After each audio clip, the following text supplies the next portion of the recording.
Hey,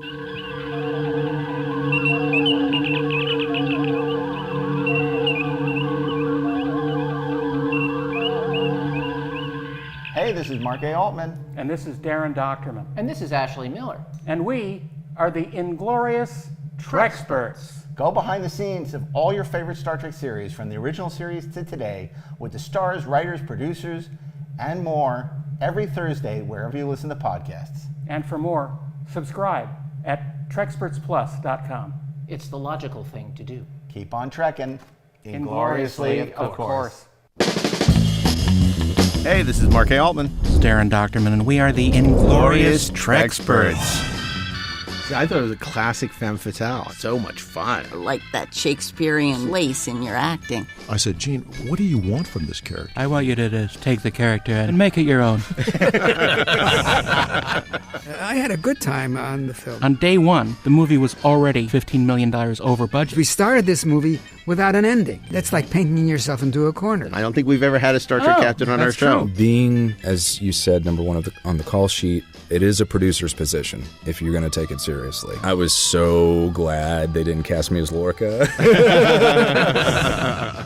You famously wrote that script in 12 days. On one level, I wrote the script, and on another level, the story was written by everybody and his brother. Well, I was going to say, what was your response when you were directing and Terry, sort of called you aside and said, hey, I want you to get back in front of the camera again? I said, he sort of chummed the water a little bit. Are you ready to play Riker? What I thought he was saying was, you better go to the gym and lose some weight. Lines. Are you going to trim your beard? Don't cut your hair. My interest was totally piqued. It's not hyperbole to say it's the best Riker material I've ever had.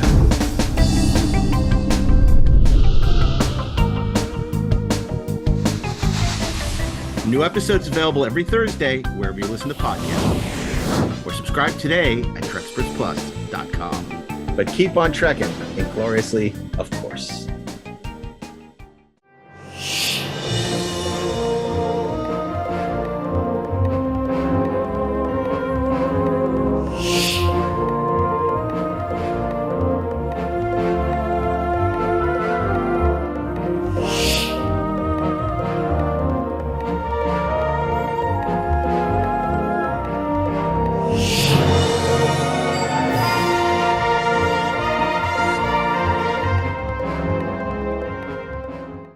Hey, this is Mark A. Altman. And this is DAREN DOCHTERMAN. And this is Ashley Miller. And we are the Inglorious Treksperts. Come on, guys. Mark, are you with us? No. Come I'm in. just going to announce the episode. And this week on Inglorious Treksperts, We're the Inglorious Treksperts. Yeah, that's us. Who are you? It's Taking the Helm, Intergalactic Auteurs. And this is all about directing Star Trek. This is a fascinating subject that we plumbed at Star Trek Las Vegas. We put together. Plumbed it. We put together. In the plum. we put together a slugger's boy row. am I. We put together a slugger's row of fantastic Star Trek directors, ranging from Generations David CARSON, from Next Generation Paul Lynch and David Livingston, ROB BOWMAN, and from Strange New Worlds, Jordan Koenig. A lot of these people had never done conventions before. Yeah. No, I know. It was so great. ROB BOWMAN, and the thing was, it's like, I really wanted us to have some of the people that we considered the best Star Trek directors, right? Mm-hmm. It's like Cliff Ball was still alive, he would not have gotten a call from us. Oh, so we don't need to speak ill of the dead. I'm just saying, we're about celebrating the love, but I don't have a lot of love there. So, but David CARSON, I think, regardless of what we think of Generations, did a marvelous job directing that. He did a fantastic job directing for both Next Gen with episodes like Yesterday's Enterprise, and of course the Emissary pilot, which was a movie in itself. Yeah. Unlike Move Along Home, which was not. But there was no saving that one. But really, I'm a huge fan of David's, and it was such a thrill to get him down to talk about his work on Star Trek. And of course, Paul Lynch did one of our favorite episodes, 100100100111011101. 1001001001. Get it? straight, Marco. Paul I Lynch, know. not to be confused with the With center Paul square Lynn. Paul Lynn. Yeah. Okay, He is not the look center at- square. I'll go with Paul Lynch to block. No, you won't. He was not on Lidsville either. Gotta Neither tell you, was Paul man, Lynn. I love Rob Bowman. Like, I think like we just need to get him on the show and just talk to him. I thought he was amazing. I mean, I loved all of them, but I totally agree. The great thing about Rob Bowman is he has like an eidetic memory. Like he remembers everything, and like he's somebody who we needed to have for like 8 hours. I mean, literally, he could have walked us through every, and then I said action, and then yeah, exactly. The great thing about Rob was I remember interviewing him for Cinefantastique when I was X amount of years old. When I was 12 or whatever, and I was lucky enough. I was a huge fan of his. I just thought he could elevate even the most mediocre episode. He just had such a great visual style to his directing. Even Next Generation had no style back then. He would explode the house style and just bring his own unique perspective to it, and it was always impressive. Plus, I remember even when I used to interview him, he also was completely candid and honest and stuff. And then, look, I was lucky because I got to work with him on Castle, and got to see him in action, which was phenomenal. So, of course, I reached out to him when we decided to do this panel, and was telling him a little bit. And he goes, Mark, I've never done a Star Trek convention. He said, I've been to an X-Files convention because, of course, he was a producing director and legendary for his work on the X-Files. But he said, I've never done a Star Trek convention. This would be great. I'd really like to do it. And and then he'd start talking and telling me these stories, and I have to stop him after an hour, and I'm just like, Rob, we're not recording, we're not on stage. I said, this is fascinating for me, which it was, but I said, we can't, we got to save it. We got to save it. Don't get right, exactly, because it's just not going to be the same if we, and I get it. And they start telling me another story, and he's just the best. And he came in, you won't see this because it's an audio recording, but in his crew jacket for the second season of The Next Generation. And there are not many people where you could say something they wore 30 years ago still fits like a glove. But in the case of Rob Bowman, perfect fit. It's too bad it doesn't fit like a jacket, though. Yeah, that was weird. How it just kind of went on his hand. Yeah. If it doesn't fit, you must have quit. Well, And the I'll tell 90s you, brought to you by Orange Juice. my Castle Wrap gift does not fit anymore. So I was amazed that it was so fit. But we loved Rob, and of course I've always loved David Livingston. He was another guy who was so generous with his time back in the day on when I was doing Cinefantastique. He was the producer. He was basically the line producer on the show. And he has a fish named after him. That's right. And he got the opportunity to direct, and really made the most of it. I mean, he did some fabulous episodes, not only of Next Gen, but later Voyager and Deep Space Nine and Enterprise. He really there was no stopping him, and I think he's a really talented guy, and we're so grateful for him joining us as well. And of course, I think this was also Jordan Canning's first convention. She had never done a convention before. She had directed the Charades episode of Strange New Worlds, and is back with a new episode this season. And it was great to give her a chance, and she just found it absolutely fascinating to compare and contrast, sort of the experiences of these Trek legends with, modern day Trek and what she's doing now and the experience she's having now. And I think you'll find that fascinating. Yeah. It's very different when you have 7 days to shoot television versus 300 years to just get on the shot. 300 years. 300 years. That's a long shooting schedule. That's it. That's why it takes so long. Because it takes... But this is a terrific time at Star Trek Las Vegas. Again, we're deeply grateful to Gary Berman and Malin, who made it possible, invited us to come play. We had a great time, and this took place on Saturday, it was one of our signature panels. It's getting boring to hear us say this, but this could have been a lot. It could have and should have been a lot longer. I remember running into Paul Lynch, not literally. He wasn't in a scooter. On a scooter. But we were in the hallway the next day, and he said, "Oh man," he said, "that was a great panel. Thank you so much." And I said, "It was our pleasure. We thank you for joining us." And he goes, "I only wish it had been longer." I was like, "Yeah, us too." Yeah. So that was great. Well, maybe if we do it next time, we'll have half as many panels, but twice as long. Yeah. Yeah, right. No, we're not. Ashley, Ashley, you have a favorite Star Trek director? Yeah. Honestly, it's in TV, it's Rob Bowman. Like almost without question. I mean, it's like I told him on the panel. I mean, he was the very first television director that I was aware of as a television director. Like the name, like what he did, I thought was so interesting that it actually landed for me. That people directed television, if you know what I mean. So yeah, I think that Rob may be my favorite. What about you, Darren? I would have to say that it's the only person I would have wanted to see on that panel we'd already given the get out of jail free card, and that was Frakes.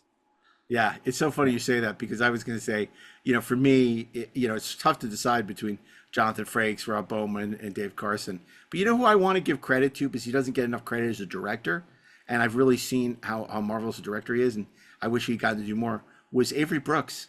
Avery Brooks did a ton of Deep Space Nines, and he was terrific. Yeah. And that was one of the, I think, really, great things that Rick Berman did for the cast, was that he gave so many actors their opportunity to direct, and it was up to them whether they would sink or swim. Whether it was somebody like Frakes, who did a great job, Avery, LeVar, Roxanne, they all did a great job. Well, Patrick I heard that directed twice. Avery wanted to do a lot more episodes, but he can live with that. Yeah, he can live with it.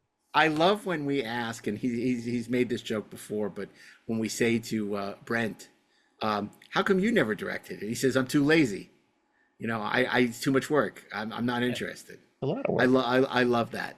I love that. Yeah. Actually, I'll tell you who I thought in the Voyager cast who was really quite a good director, and he's made his career out of it now, is Robbie McNeil. Man, I think his debut was Unity, which I thought was maybe the most interesting Borg story that Voyager did in their entire run, because it actually had something new to say about the Borg, and it wasn't just sort of the same old crap that kind of undercut the sense of threat that we get from the Borg. And I just thought it looked beautiful. I thought the performances were really good. So hats off to Robbie McNeil.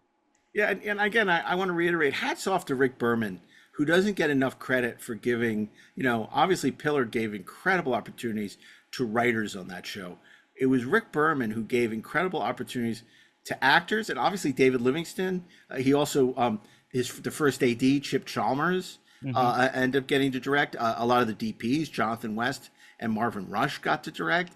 I mean, really, Rick really serviced the family. He gave the family, he put his money where his mouth was. But the great thing about him is, because, Ashley, speaking for the two of us, I'm sure you've had this experience, it's usually 2 episodes or 3 episodes into the first season of any show where the cast starts to come to you and say, I'd really like to direct. Do you think I could direct an episode next season? And then, you're always like, oh, Jesus. And I actually stole what Rick Berman would say. I would say, I'd be open to it, but you have to go to school, which would mean, you're going to have to shadow a director. You're going to have to come in every day of prep. You're going to have to come in every day of, production. You're going to have to get here with the crew. You're going to have to, leave when the crew leaves, a wrap. And, it's going to be hard, in addition to whatever, acting obligations you have. And that would sort of separate out who was serious about it and who wasn't. Right. And, I was very grateful, because for instance, John Harlan Kim, who's just a wonderful guy who I met on Librarians. He was so serious. He flew to Bulgaria on his own dime, to shadow. He came to like for 2 or 3 weeks to shadow directors to learn how to. And had there been a third season, he would have absolutely directed, and I think he would have been a great director. But so many shows where the actors say they want to direct. I mean, we were very lucky on Librarians. Noah Wiley turned out to be a terrific director, but he's really a smart guy. But just as many. I'm sure you had the same thing happen where once you tell people this, suddenly they lose their interest in directing. I mean, I definitely had a couple of people when I told them what it would entail, and I think I had one actress who made it through one day, and then it was like, I can't go home. And it's like, no, that's not the deal. And it's amazing what happens to people's enthusiasm when they realize that there's work involved and not just bullshit. Well, that separates the humans from the androids. That's right. It's the Voight comp test. But yeah, it's so interesting to see how quickly people either are going to drop out, and I think that happened with Next Gen, with a couple of people where they just didn't. They thought they wanted to do it, but then they realized how much work it was, and they suddenly, lost interest. You really. I mean, and Patrick says he only did 2, but he realized that like directing wasn't necessarily a passion of his. Right.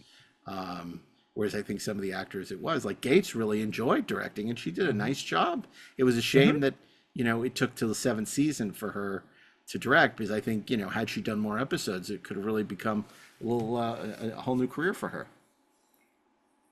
Yeah. So anyway, but we got some great directors assembled.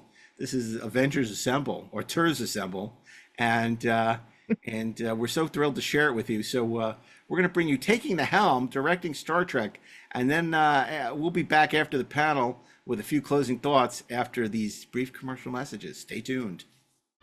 Thank you so much for being here again for our next panel. This is one I'm most excited about. It is a terrific assemblage of some of the greatest directors who have ever worked in Star Trek. They're going to talk about their process. They're going to talk about working on Star Trek, working on set, the challenges, the triumphs, the tears. The tribulations. The tribulations, exactly. So it's so terrific. And we got a loaded day full of more Treksperts contests and goodness to come. But I don't want to take a single moment out of this panel for you to savor the words of wisdom from this very auspicious group of auteurs.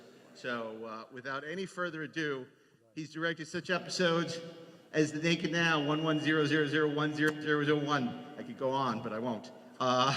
Deep Space Nine, Q-List, Battle Lines. He also directed for Moonlighting, the reboot of Twilight Zone, Outer Limits, and Sliders. Where the applause for Sliders? Come on, Tracy Torme. I love sliders. They're so delicious. Those 3 little hamburgers, they're just kind of tiny and just, they're the best. Paul Lynch. Paul, come on out. So happy to have you. No, absolutely. Have a seat. Make yourself comfortable. Wherever you like. We don't have director's chairs, unfortunately. Yeah. We only have the love seat and the little thing here. Yeah. Okay, he has done an amazing job at the early days of Next Gen, Deep Space Nine. He then went on to direct the first feature, which he'll be talking about with Brandon and Ron later today. He directed, including episodes from the Earth to the Moon, but also Emissary, Yesterday's Enterprise, The Enemy, Next Phase, A Man Alone, and Move Along Home. David Carson. He started off as a producer on Star Trek, but what he wanted to do, what he really wanted to do, was direct.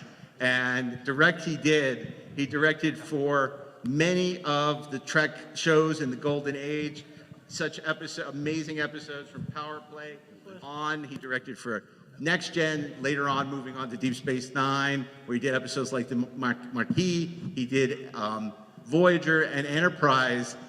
It's not even a trifecta. It's a, what do you call it? It's like a series. quadfecta. A quad, and amazing stories. Big fan of his over the years. David Livingston.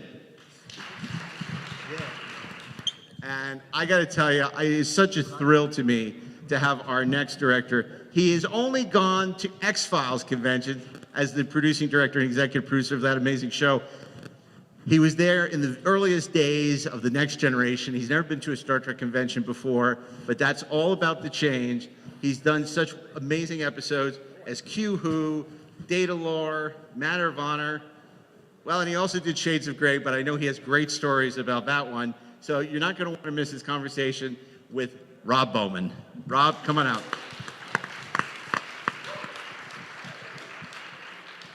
And to complete our discussion of Star Trek, we have to jump ahead a few decades to the most recent iteration of Star Trek, which is Strange New Worlds, and director Jordan Koenig, who last season did the episode Charade and returns this season with another episode. Jordan, come on out.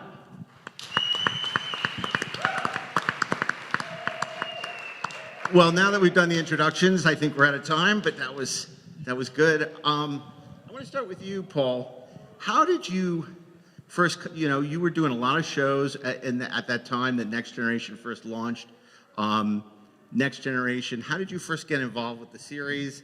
And don't forget, first run syndicated series, it wasn't necessarily something a lot of people, I'm not going to do that. I'm going to do network shows. So how did you embrace it at first, and how did you get involved?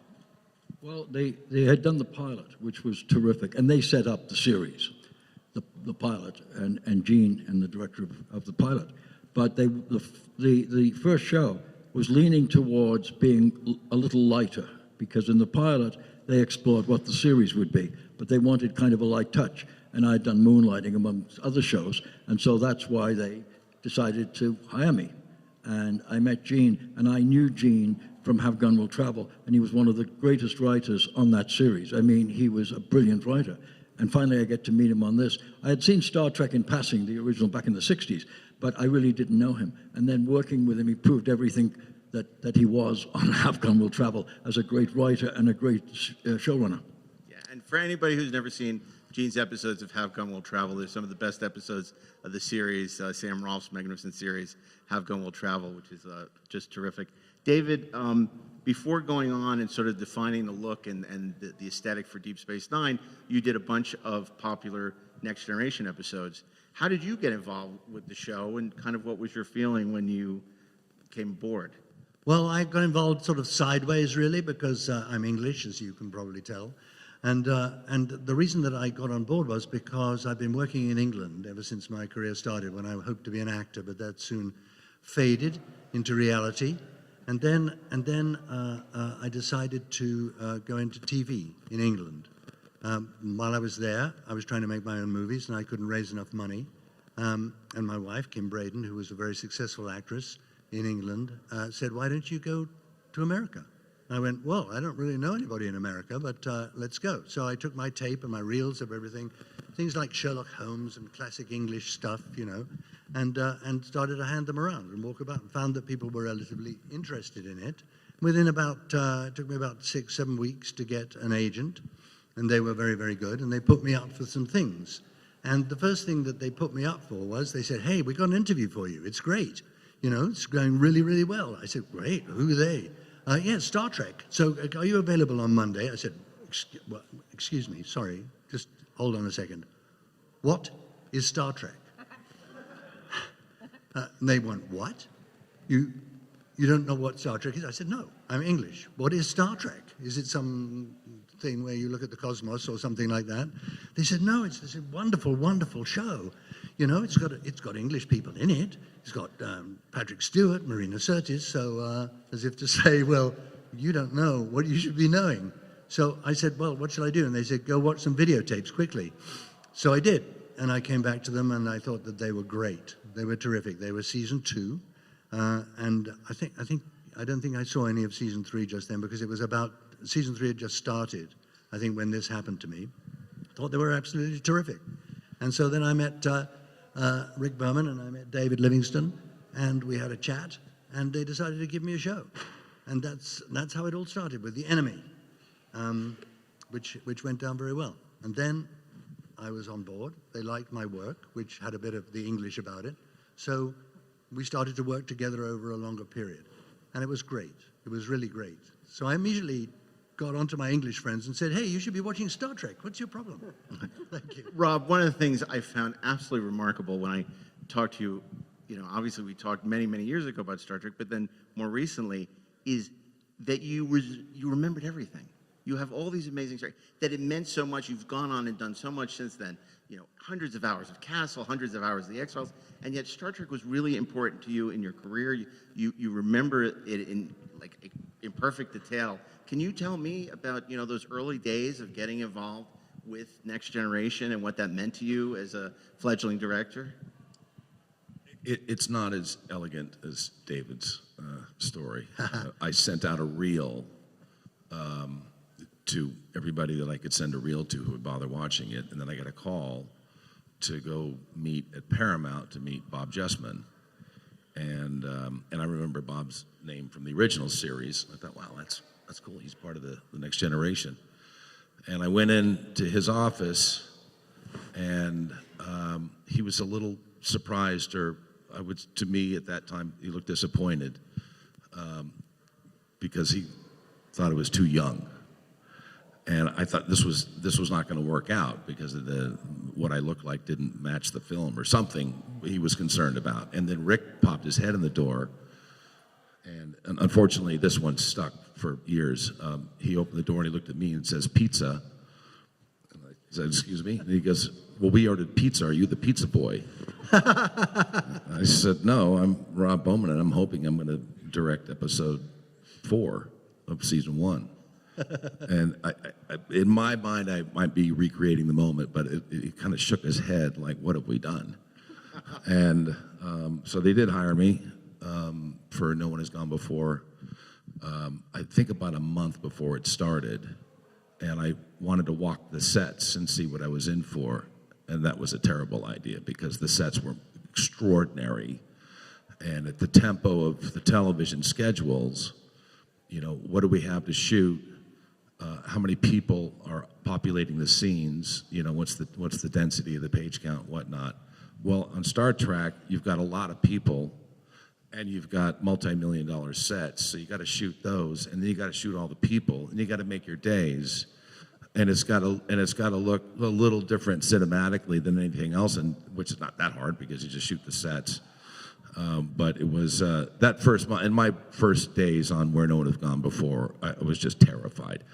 I'll finish with saying there was a moment, I think it was Where No One Has Gone Before, where we got hit by photon torpedoes or something from someplace else, and I was on the bridge, and there's 9 people, and the whole spaceship gets hit. Well, it's a stage. So I say to the DP, Ed Brown, God love him, Ed Brown, how do I make it look like this building is shaking? And he walked over and he grabbed the top of the Panavision mag, and he says, "All right, Rob, you tell me when it happens, and then I'm going to shake the camera like this, and it's $1 million." And he's just wiggling it like this. I said, "Well, but I don't want to break the camera." And he goes, "I got it, kid. I got it, kid." And sure enough, with Rob Legato was there, making sure we shook all the shots, all the cameras at the time, and God damn it, it looked like the ship got hit by a photon torpedo. So my learning curve continued on after that. And you had it was a very visually effects heavy episode to start. I mean, your Star Trek debut, When No One Has Gone Before, it's going to the end of the universe and all these opticals, and this is long before CG. Rob Legato ended up becoming one of the most successful visual effects people in the industry. Yeah. What was that? Was there a learning curve with you, or was visual effects something that helped you get the job, your facility with that? I was such a student of the craft at that time that I was still very spongy, just more. Rob Legato, his ability to take complex issues that directors don't need to know about. What he needs to do is give you the information so that you could give him the footage and the elements and the plates that he needs to go ahead and build out the rest of the visual effects. And Rob in particular was incredibly articulate to the common person, to a director who's new to that much, that volume of visual effects. And so just put the camera here, tell me what the left side of the frame is, tell me what the right side of the frame is, and what do you see happening in the center of frame? And you say that, and then he'll go off and make it into something far more magnificent. But it was, that amount of green screen, to the point to where when I'm behind Geordi and Data, and when they're on the helm, and you're looking at the star field, when it was just a flannel star field, little flecks of glitter and rolling, I was worried it wasn't enough, because now I'd been introduced to spectacular visual effects, and I'm 27, 26 years old, whatever I was. So I'd be worried. It's like, is this going to look okay with just the old-fashioned star field? Yeah, it looked great. So that was an extraordinary beginning. David, I hate to do this to you, but Ron brought up the word making your days. Now, you started off... He was doing his job. as a line producer. And one of your primary responsibilities as who was supervising the budget is making sure these directors made their days. And then you made it very clear that you wanted to direct. That transition from being the guy who's the keeper of the shekels to the man who's behind the camera spending the money that you were there to protect, how hard was it for you to make that transition? And, I know you got the reputation as a guy who liked to find more money in the budget for your episodes. It was the easiest transition I ever made, because the first day I got to direct, I died and went to heaven. I felt I was at home. I was not a real fan of being a production manager or a supervising producer, which were very similar jobs. And I was so grateful to Rick Berman and his generosity of inviting both cast members and behind-the-scenes personnel to go to the DIT school, which was the director and training school, where Rick said, if you go through a comprehensive program of study of the show and of the craft of directing, I may give you a shot. And Jonathan Frakes was the first graduate of said school and certainly proved his mettle.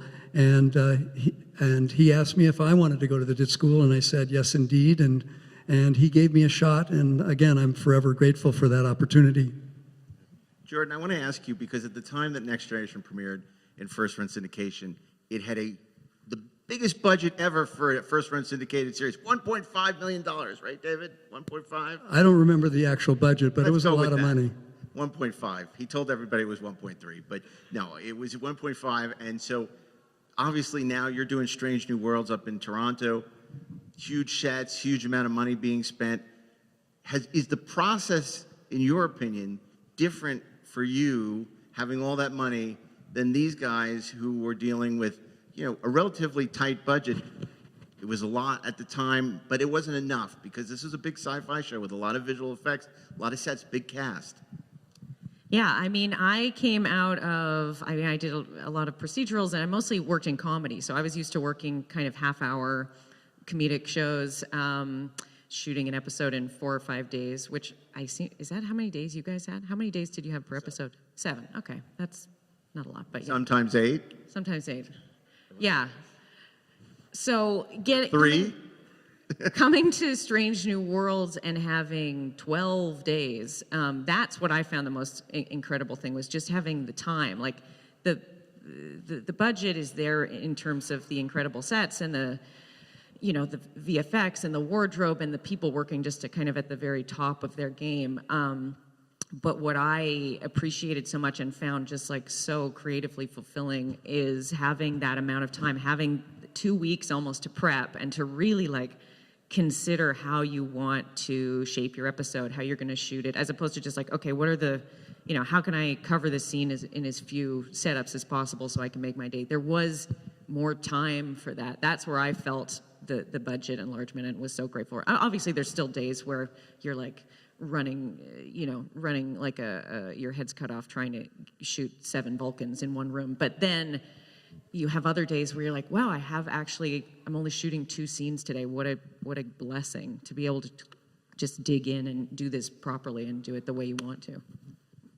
12 days? 12 days. I am so envious. I know. I mean, it's this is incredible. And I saw your episode, and it was beautiful. Thank you. The scope of the show and the fact that you get to shoot in widescreen and all the production value is there.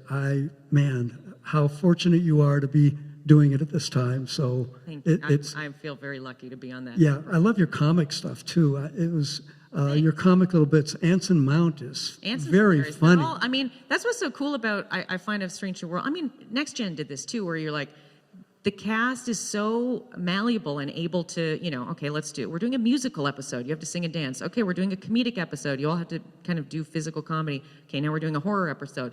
And they can really move in between those tones so gracefully. I think it's such a special world to be able to do that in.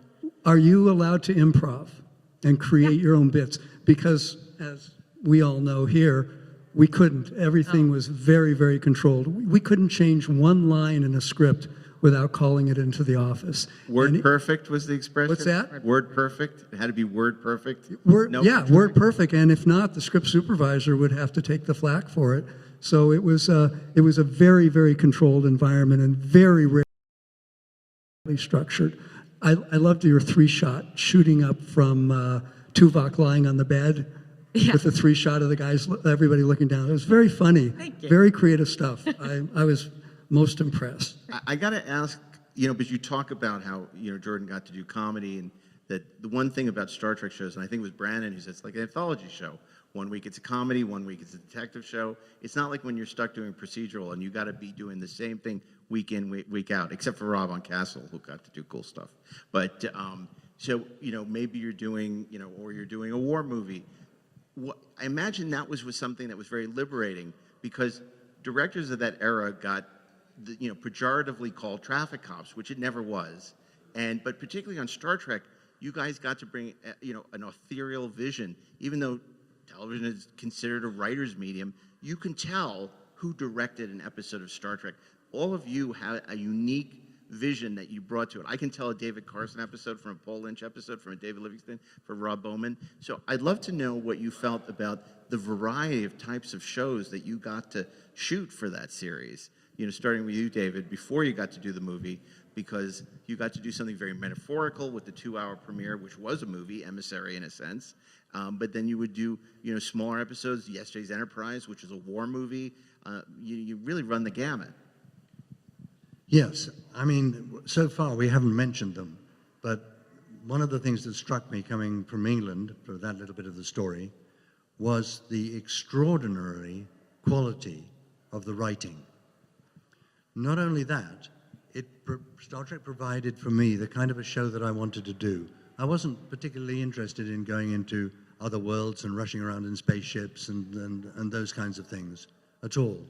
What I was more interested in was saying something that had something to do with where we were today, or looked at, as we are today, from the prism of a 24th century, looking back at where we are today, and dealing with the problems and some of the things that have happened and that we recognize. And I found that the writing that was offered to me was, and most of the shows, I think, it seemed to be a part of how this particular episodes of Star Trek, this particular outing of Star Trek was made. And the interesting thing was, for me, was that the first job I was offered was exactly like that.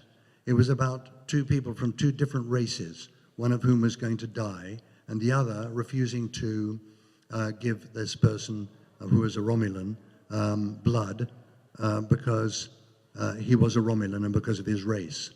And that immediately touched on things we talk about on TV every day that are real, that are to do with race and to do with belief and to do with all those kinds of things that are really close to us, which led me, I suppose, in Generations and Deep Space Nine to the questions of mortality.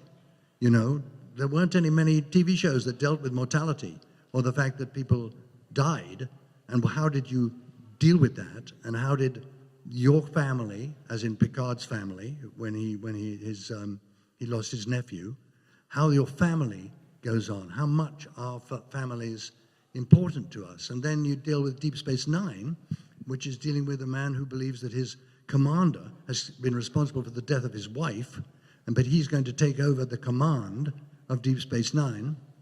And it's extraordinary there what he has to do, what Sisko has to do in order to do his job.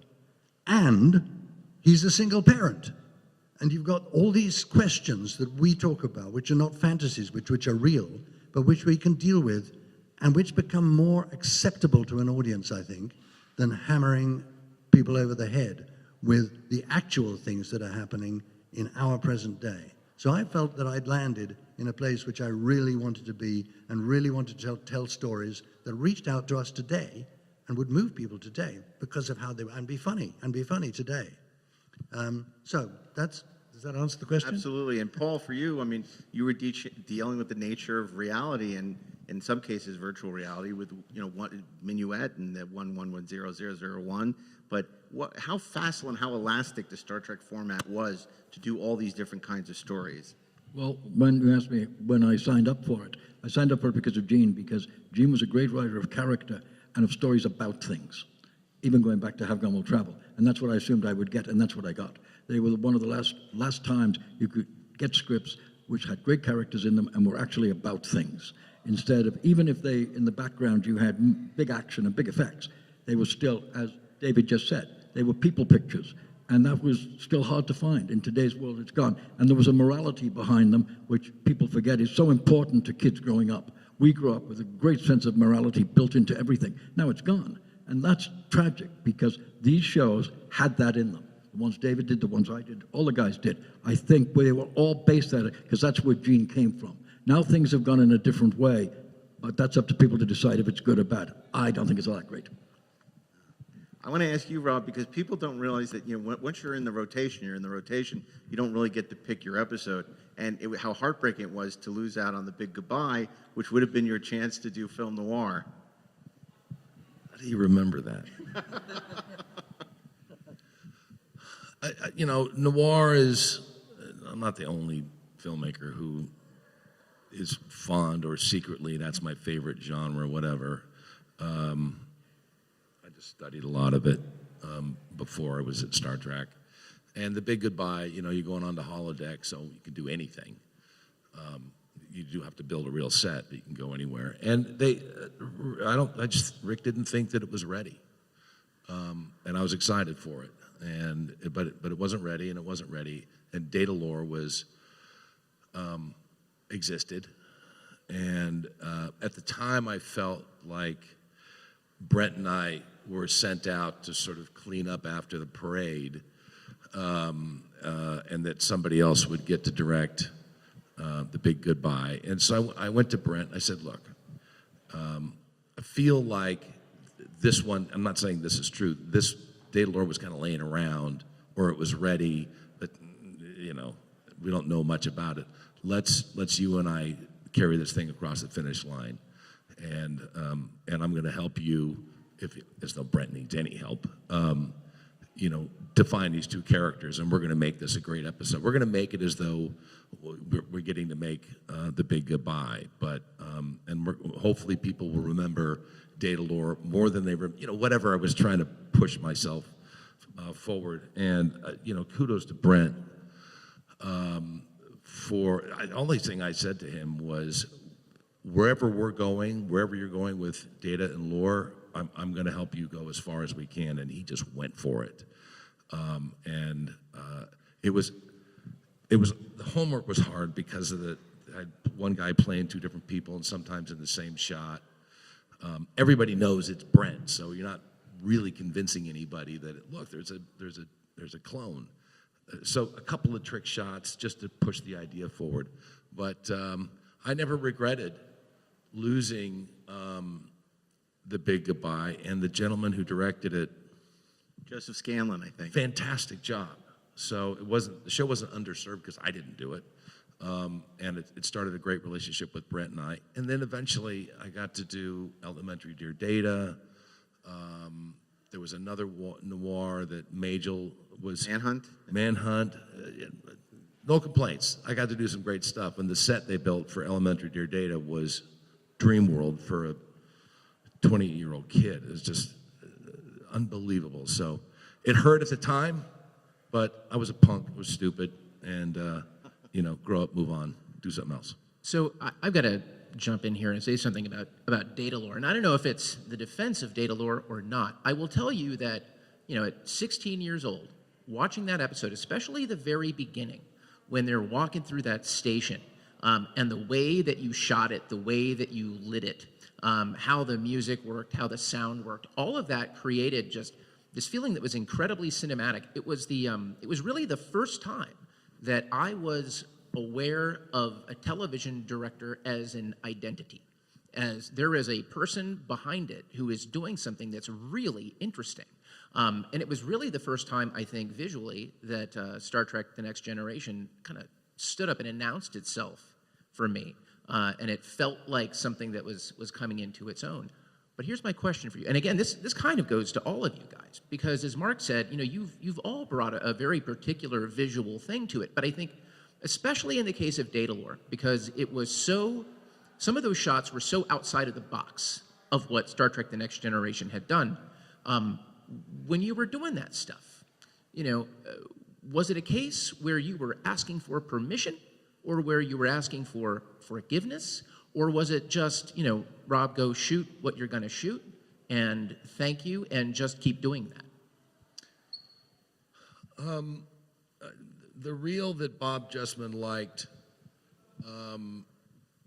if he liked that reel, and a lot of people didn't, then why don't I just keep doing that? And then for that opening of Datalore, best not to tell him what I'm going to do, because once it's shot, you can't change it. Right. You can, but then David needs to give me another $100,000 to reshoot it. More to the most important thing to say is part of the job, and there's too many syllables in this and it sounds too important, but as a cinematic storyteller, which is basically a person who tells a story with images, still or moving, is to communicate as much as possible without dialogue. In acting, the cinema brought a whole new language of nonverbal communication through facial expression, which is helped by a 16-foot tall close-up, right? You can see every little muscle. But also, what else can we say? Tone, mood, worry, concern, threat, jeopardy, thrill, whatever, with no dialogue. And so some of it was me trying to push that nonverbal narrative on Star Trek where I could. And by the way, when Rick cuts it, he's going to cut his story. Right. So if I'm not saying something that he gets, that he's going to cut it out. So I had to make sure that I was saying something, either atmospherically or world immersion, that could hopefully make the final cut. And I don't think anybody complained about it on the next day when they saw the dailies. Awesome. By the way, David was directing after I left, but when these two guys were directing, I was terrified, because every time somebody else comes up to bat, there's a new bar. What is a new bar? Or has the vocabulary expanded? And if so, what has David or Paul done that expands the visual vocabulary that I now have to step up to just to tie? So, and I distinctly remember both of these guys when they would shoot, like, oh shit, and these guys are more experienced, they're more talented, and I got to stay in the game with them. So, and maybe there's some of that Datalore, like, what can I do to push it forward and not get fired? Right. Yeah. And I want to ask you, but I do want to acknowledge Rob also did that with The Child, which is not a particularly great episode, but he opens the season with this gorgeous crane shot that you can see what these guys can do, how they can elevate a script that maybe isn't great into something. Is that shot on the bridge? Yeah. It's that open. It's a great shot. Was that the Luma? Yeah, it was. Yes, David. Sorry. Yeah, Rob. Wait. Can I just do it? 14 takes. They used take one. What I most admire about you as a director is you took no prisoners. And I so respect you for that. You drove me crazy. And when you brought I don't know if anybody knows what a Luma crane is, but it's this big, huge piece of equipment that takes forever to set up. And then you have to do tons of takes to get every moment exactly right. And Rob brought that crane onto the stage, and I lost it. I had still have PTSD What? from 30 years ago. You still have PTSD. Of course I do. What? I still wear the wounds. But I respect him for it, okay? And I admire it, because that's the job of the director. First of all, you never ask permission, And if you shoot it, they'll use it. And Rob was just talking about those two elements. You control it. At least when I was directing in episodic, we really only had one tool, and that was our character, and that was the camera. That's all, because so much of the rest of episodic television was controlled by the executive producers. But that camera, that was our tool. Right, guys? Now, Yes. You're different. You get a lot of stuff going on. Do you get to participate in post-production? Yeah, I mean, I'll deliver my director's cut and then send it off to see and see Do what you, helps. do you get to go to the mix or the No. music spotting? Okay, so that hasn't No. changed. No, no. But again, in episodic television, you do your director's cut, and then, as Rob was saying, Rick Berman will do his cut, and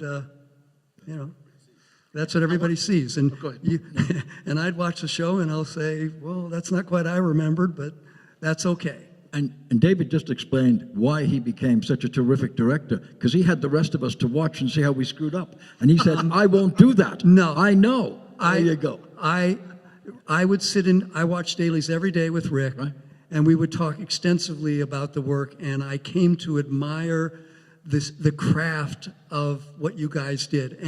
And Mark, as he was saying, everybody had a particular visual style, and it was, and you could watch dailies and know who the director was for that, because we really had an incredible stable of very talented directors, and the show allowed you to bring that visualization to the episodes. I mean, we were doing sci-fi, so you could do anything. And you talk about anthology. Yes, we did all kinds of different shows where you could apply different visual techniques, even within your own style, to those episodes. So it was a very special show and shows to be able to work on as a director, because you could really practice your craft. I want to ask these guys, because, and then how Jordan can contrast it to today, but these were punishing 26 episode a year seasons, right? So, I mean, the writers, were under such, a deadline, and, but you guys were the ones who suffered, because the DGA may say a director has to get a script X amount of days before production so they can prep. But something like yesterday's Enterprise, I mean, they were gangbanging that over the holidays, over Thanksgiving, and you inherit this thing that, barely makes it to the stage, and you turn it into what is probably one of the greatest Next Generation, one of the greatest Star Trek episodes of all time. How hard is it for you to sort of roll with those punches, and particularly when you're denied like the kind of prep time that you would ideally like? For me? For you. That was your episode. Okay, right. Yes. So for me, the creation of for me, the most important person that we work with is the writer. We can't do much if the writer's not really very good. But if the writer is great, it's a tremendous gift to the director for how you can actually bring something together like this. For me, I don't start with technical things. I start with the performance and the actors. And I had met the actors from yesterday's Enterprise just once before, and it was pretty scary. I think I was booked to do another Enterprise altogether. Then Whoopi became available, and within 7 days, we had exactly 7 days to bring the Enterprise to, yesterday's Enterprise together. That was to do the casting. It actually involved making a completely new ship because we were 20 years out of date or 40 years out of date, and getting the actors and everybody to fall in with that. The actors loved it. And it was the first time I was privileged to work with Whoopi Goldberg, which was absolutely tremendous. For me, it was the actors who made yesterday's Enterprise. The casting was really, really good, with Denise Crosby and all the rest of them playing their roles in this wonderfully exciting episode, which took us back to Tasha Yar's death. She could die a terrific and heroic death. But in doing so, we had to create a completely parallel world, yesterday's Enterprise. And everything and everybody in it had to be paralleled. We had to do it in 7 days, as you say, and it had to get written in 7 days. I enjoyed that. I love that, because that's sort of a bit like how English TV is sometimes. You work with the actors, you work with the writer, you come up with the idea, and you have 2 days left to actually put it on the screen. But the creativity that's involved is very, very exciting. One of the things for us inside the episode was that it was exciting to see it happen, and to actually be able to tell the story in specific ways based on what the actors were bringing to us. And the fact that it took only 7 days to get set up is a real tribute to the extraordinary people who also worked on Star Trek. The extraordinary crew that they had, the extraordinary builders, the extraordinary makeup artists, everybody was absolutely at the top of their game. And if they hadn't been, we wouldn't have been able to do Yesterday's Enterprise in 7 days. I don't know if you agree with that, David, but that's where it came from. And when I opened that script, when the script arrived, first of all, it was just, on that first 7 days, it was just an outline. We had no idea what was going on. As the pages came bit by bit, and the whole script got put together as we were building the new bridge, it was very, very exciting because the writing was so good and the scenes were wonderful that they were writing. So I don't know if that answers your question. Yeah, it does. And I want to ask Paul the same kind of question. You know, in those early seasons particularly, scripts were coming in really late. They were getting rewritten. So it's really hard for you not only to prep, but do tone meetings, to meet with the prop master, to meet with all the department heads if you're working off an outline or a beat sheet, not a finished script, or a script that's going to change 100 times. What was it, you know, what does that do to you as a director, and how do you roll with those punches, so to speak? Well, it's much better if you can get a script and off the top. But the big plus of Star Trek across all the shows was the casting. I mean, never, in my experience, was there a better cast than the first two shows they did. I mean, they could do anything. They could get the script 5 minutes beforehand and would be letter perfect. And they all worked together as a unit. And that was rare. In most shows, that wasn't the case. There would always be problems, but not, at least my experience, in either of the shows I worked on. So it didn't really, they could make up for whatever happened in a way. And then the special effects people afterwards were so good that they could improvise.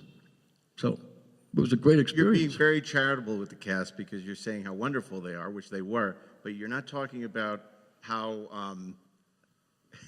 much fun they would have and how disruptive they could be because they got along so well and you know, like to play practical jokes and all this other stuff. But when it came to the work, it was very serious.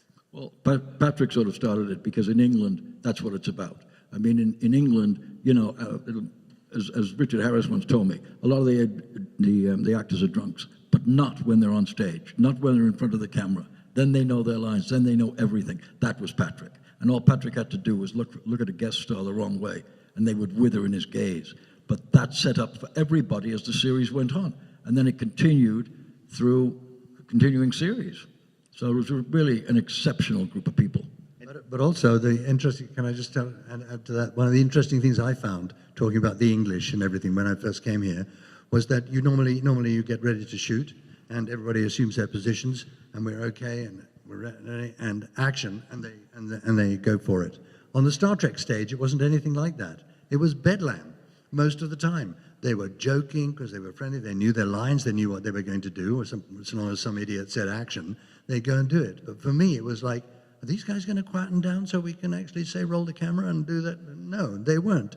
So eventually I got it. Okay, you're going to be playing and we're going to be having fun and we're going to roll the camera and roll the sound and it's going to be great. And I would say action, and immediately, bang, they went into it. Sometimes with barely a pause. Fantastically. But it's a good point he makes because I wore blinders. I only saw what was in front of me. So I didn't see all the fooling around. I just knew that when they came on, everyone was perfect. There was not a line dropped. So you didn't have to do anything for people not knowing their lines or things like that.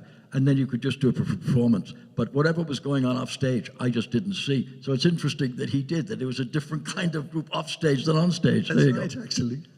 I had just to echo that, making Elementary Dear Data, and we were on the London set, and there was a two-shot of LeVar and Brent, Watson and Holmes, and Brent has a process where he's got to purge his anxiety, purge his skepticism of the dialogue or whatever.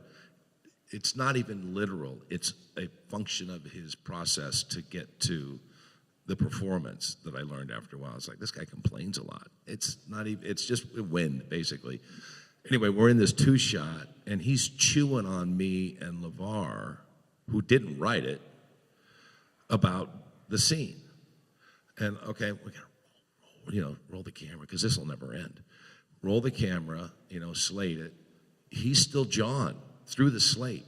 I say action, and just exactly as they described, it went from Brent Spiner, wah, wah, wah, wah, this won't work, to Sherlock Holmes in a snap, and absolutely perfect, as though he believed and supported with conviction to every word of that scene. And I'd never seen anything like it. I thought you hated this scene. No, that's just what I do before you say action. But it was the mayhem and the fun, and by the way, the burning look from Patrick Stewart, I've been on the bad end of that. Yeah. Yeah. Jordan, how do you contrast your experience today on Modern Trek with what you've just heard? Is it more of the same, or is it completely different given the resources and obviously shooting up in Canada and oh my gosh, and yes, what is it like for you? Or is this like, are you nodding along with these guys, or is it something different? Yeah, I mean, there's a lot of, there's not quite as much like bedlam fun chaos going on right before we call action, but the cast adore each other and have such an amazing kind of chemistry and relationships and friendships with each other. I think I've been very lucky. The episodes I've done have been comedic episodes, so there's been a real playfulness on set and some room for improvisation, and trying to find like fun buttons for the scene or trying things out. And also, you guys were shooting film, right? Yeah. So there's a lot more like, dirt okay, road. Keep rolling, let's try that again. There's I imagine kind of a bit more kind of breathing room for, something didn't work, try that line again, instead of, having to be quite as rigid with the film in the mag. So there's a great flexibility on set. And yeah, it's a great set to be on. Everybody loves being there. David, Jordan brings up something interesting, because you transitioned in the final season of Enterprise from film to high-def video. Did that change your approach to the material at all when you were directing? Well, it's exactly what Jordan was talking about. You didn't have to cut. It's all free. 35 millimeter was $1 a foot, and you only had right? And it was a 10-minute mag, and if you had a long take, invariably you'd have to reload, and it killed all the momentum and the energy in the scene, which you would then have to try and reinvigorate everybody to get back to where you were previously. But shooting in high def on digital, you don't have those strictures any longer. You can keep rolling. There is no 10-minute mag any longer. And also, as a director, you get to see exactly what the audience is going to see at home.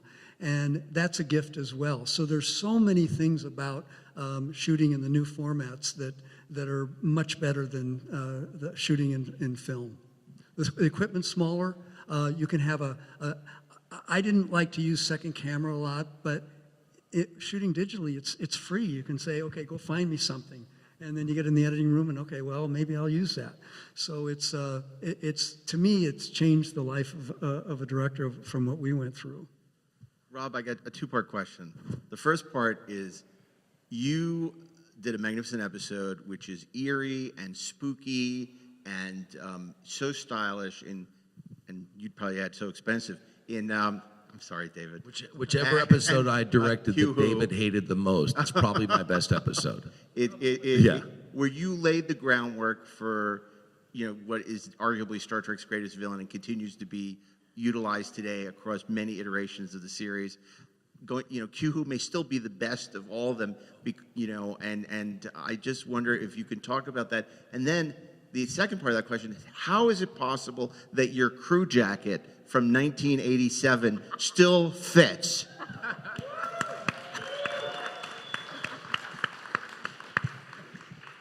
The second part's a shorter answer. I have a 17-year-old son who's as strong as a tractor, and if I don't stay in shape, I'm doomed. And I just happened to keep, I think I have 5 or 6 show jackets, and I wondered if I still had this one, and so I went in the back of the closet, and I still do, and it's from 87 or 88, so happy to wear it. Q-Who was a phone call from Rick, asked me what I was doing, and I don't remember what my answer was, but he said, I got this really important episode, and need you to come in and shoot it. And so he told me what it was. Maurice, I don't know if it was him and Maurice or Maurice, but it was a challenging idea to the series. And we sat down with Patrick one day on stage, and Maurice explained the idea behind the Borg. And for some reason, it didn't make Patrick happy. He was, I don't know, but it was something about, it's like nothing we've ever seen before, which is such a common thing. And the Borg was not something you were ever going to defeat. As a matter of fact, the harder you tried, the worse it got, and the stronger they got. And it was just not something that we could overcome by the end of the episode. We were going to have to deal with it in perpetuity, down the road. I don't remember what I came up with cinematically for it, and I don't think the script needed any help. It was a challenge once we were on the Borg ship because it was a big set, and we could actually only build one wall of it. And so my challenge was basically shooting, just sliding down an aisle, kind of. I couldn't reverse any of that kind of stuff. But the money spent was on the costume, the guy in the hallway. It's a lot. But the thing, I think I just felt the responsibility to deliver this new idea and somehow tiptoe around Patrick, who was just a little, he wasn't impolite. He's never impolite, but he was a little frosty in tone, and introduce characters and another species that would somehow never bend or waver or concede to our wishes. And that's what I remember when I shot it, because you can't figure out how to deal with it. And I think that's what the Borg represents. It's a problem you're never going to solve. Well, I got to tell you, I wish we had 3 hours for this panel. I could talk to you guys for, I hope you agree, for all day long. At least David will be back with us for the Generations panel coming up later today, along with David. Livingston's going to join us. Even though technically you didn't work on the movie, but you were certainly around and you were hearing the stories. And we're so happy to have David joining, David Carson and Brandon and Ron, to talk about the 30th anniversary of Generations. And Paul is at his booth, I believe, and you have a new book about the making of your whole career. Can you tell us a little more where they can meet you and get you to sign the book? No, it's by just Brandon, who I'm with here. He wrote a book with William Shatner, who is one of the great actors, truly, and a Canadian. So because he was a Canadian and because Bill has a lot of things to do, he asked me would I join him here, and also because of this panel, and help him talk about his book. And that's what we're doing. And it's a terrific book, which he wrote with Bill Shatner. Fantastic. And David, you'll be back also tomorrow to talk about Tapestry and past tense as well. And Rob, you're going to be enjoying Vegas, and you recognize the crew jacket, so I hope if people have questions, maybe they can catch up with you. So how long have you guys been doing these Star Trek conventions? Is this my first one? Is this the first year, or how do you guys do this a couple times a year? How often does this happen? Kidding. Hey, I just want to underline something, because she's been too gracious talking about her 12-day schedule. You know what happens when you get more days to do the same thing? It requires more detail in every part of the frame, and requires more perfection in dramatic storytelling, comedic storytelling, cinematic storytelling, lighting storytelling. She's not sitting around, getting a mani-pedi in a 12-day schedule. Pardon me, but her ass is on fire in a whole different way. And it better, if they give her 12 days, it better look like she had 24 days. So she doesn't complain, but there's a whole new set of problems when you have all the money in the world. So Bravo. And she's representing with her Star Trek The Next Generation shirt, Jordan, from one generation to another. So awesome. And we have the Mount Rushmore of Star Trek directors here. This is so special. Thank you, everyone, so much for being here. Let me say one thing. She's got 12 days with digital. They're now making shows like Stranger Things in up to 30 days. This is the new television. This is the new mode of streaming and everything else, and it's going to be terrifically exciting because what we did in 7 days was pretty damn good. But I can't even imagine 12 or 20 days to do the same thing and how great it could have been. Think of how much we get paid. The whole show. 30 days. How much do we get paid? A lot more. Well, thank you, everyone. Thank you, guys. Jordan, Rob, David, Paul, David. This was great.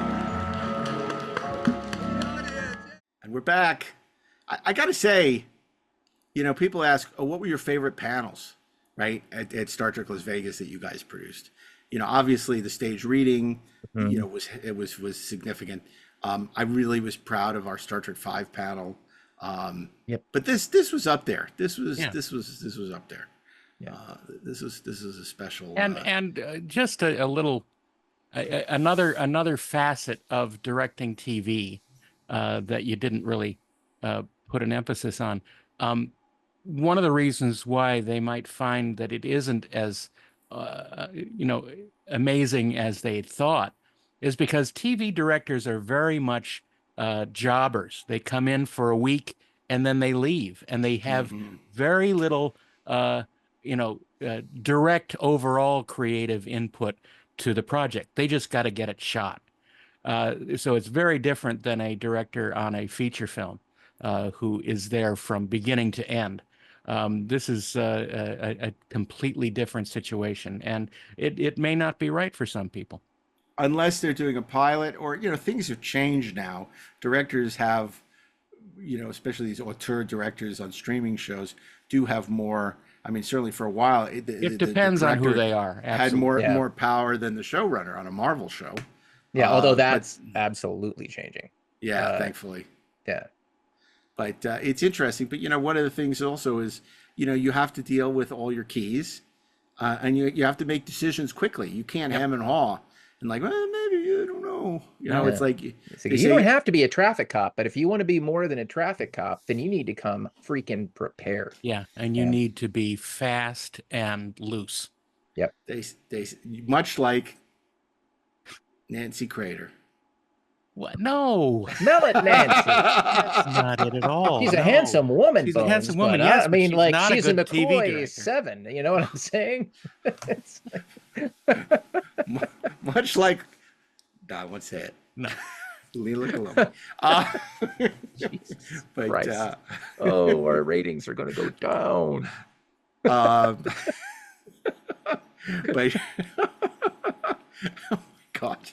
oh my god, and that's the point where we lost Mark.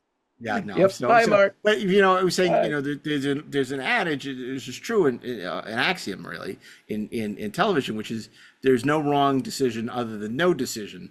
So Right. when your production designer and your prop master and your costume designer are all bringing you things, you got to make a decision. Let me think about that, and I'll get back to you. Somebody make the decision. Yeah, exactly. It's not the enemy with you need both sides. You need the evil and the good and the evil.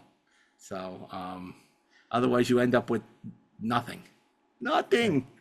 Yeah. Hey, speaking of nothing, have you guys watched the Sopranos documentary on Max?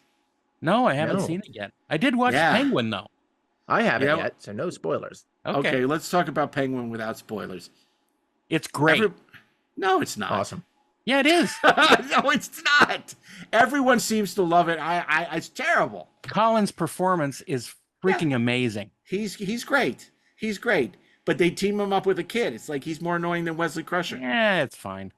God, it's so let it work mob itself light. out. It's so wannabe Sopranos, but it's like the network television version of it. It's fine. I mean, maybe it gets better. We're judging it on one episode, but I could not be. I couldn't disagree more. Although I do agree that Colin Farrell is fantastic. He's amazing. Brilliant performance and amazing I'm makeup. still enthusiastic. Yeah, be Good. You be enthusiastic. that way. Yeah. Don't I'll listen be to the Mark. deciding vote. You should always be enthusiastic until you see something. Enthusiasm. And then you can decide whether you like it or not. That's right. Yeah, and it still could win me over. I mean, there's 7 more episodes, but I was underwhelmed with the premiere. But I'm in the minority for sure with that. You are. But that's okay. Yeah, I think everybody's entitled to an opinion. That's right. As my dad used to say, opinions are like a-holes. Everybody's got one. Yeah, but some Especially people the have informed a-hole. opinions. Especially the a-holes. A-holes have got a-holes. That's a weird. I say a-holes all the way down. Oh, Dr. but Hockey. I do like that the David Chase documentary on Max is quite good about the 2-part documentary about the Sopranos. I'll have to look at that. Yeah. Hopefully around the same time the Superman documentary pops up there. Yeah, well, this is on now. The Sopranos thing is dropped already. I'm not sure what date Superman drops, but I just keep Superman falls out of the sky. I keep hearing Ursa in my head. You know, Superman. You got to stop yourself from doing that. Have you seen the Valerie Perrine documentary? I haven't seen that either. I have not. I saw a picture of her and Sarah Douglas. Your friend Sarah Douglas. Yeah. Yeah. She's still hanging in. I mean, she's suffering from Parkinson's. Yeah. Poor Valerie Perrine. It's very sad. Yep. It's very sad. But she's gotten a lot of support from the Superman community, and at least she's not in Hackensack. That's right. She's fought a good fight. So it's funny when we watch it. My son said, "How come Gene Hackman isn't in it? He's still alive." It's like, yeah, I'd like to see. Which is ironic because Gene Hackman is in everything. Yeah. Right. Not anymore. He was, but not anymore. Gene Hackman and Michael Caine. So, and you saw they announced that the production on Strange New Worlds begins early next year for season 4. Oh joy! I'm just saying. It's good. It's good that a lot of our listeners love it. That's great. Our listeners love it. They do. They do. And They, who knows? They really do. We'll see what original Star Trek character they're going to introduce and ruin this year. That's right. Hey, in other news, Lower Decks is soon to be with us, and I am quite excited about that. And this is the final season, right? It is the final season. Unfairly enough, I'm excited though. Yeah, no, I know. I mean, it's sad that this is going to be it. Mike McMahon, he knows his Star Trek. He loves his Star Trek. It's a love letter to Star Trek, and I'm looking forward to catching up on those episodes as part of the Isaac movie Star Trek marathon. So it's a Dear John letter to Star Trek. No. Dear Jean-Luc. That's Dear Jean-Luc. Yeah, exactly. See, you took that and you plussed it. Nice job. I like that. TREKSPERTS plussed it. Yeah, that's what writing, our writers panel, but unfortunately we don't have that one to share. That's right. Is due to technical difficulties. That's but anyway, too bad because that was great. Oh, so great. But that was such a great panel on Sunday. Sad that it's there were a lot of good panels on Sunday. Yeah, I know. At least some of them we were able to recreate to amuse your captain. So anyway, we're so appreciative for you joining us for another episode. I think this is another good one. I hope you all agree. And as always, you can listen to Glorious Treksperts 1 week early if you subscribe via TREKSPERTS Plus. Otherwise, you can catch it wherever you listen to podcasts a week later. And our new video episodes on YouTube. So check us out and subscribe on YouTube, not only for episodes, but also bonus content that we will share from time to time. And of course, you want to see us on Discord, our new Discord channel. Check us out for a link in the show notes and get in on the conversation. Or you can do that on your favorite social channel. Start your own conversation or your own Discord channel. Do what you wish to do, because do what you want because it's what you wish to do. Yes. But that's really about it for us. I think we're done here, and we're going to call it a wrap. And we're going to look forward to seeing you next Thursday. And cut. Yeah. See, that was a director thing.